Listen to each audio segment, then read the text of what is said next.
জীৱনত এনেকুৱা কাৰোবাক লগ পাইছিলোঁ যিয়ে নেকি মোক নিজৰ স্বাৰ্থৰ কাৰণে ব্যৱহাৰ কৰিছিল আৰু শেষত নিজৰ স্বাৰ্থ পূৰণ কৰি মোৰ জীৱনটো শেষ কৰি থৈ গ'ল।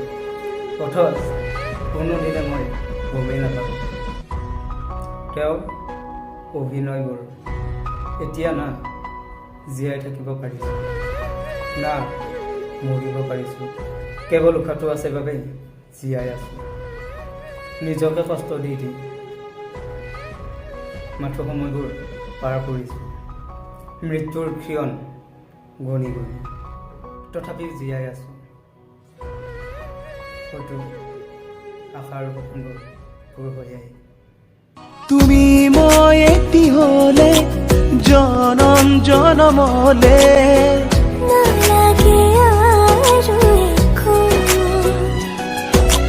কাষতে থাকিবা।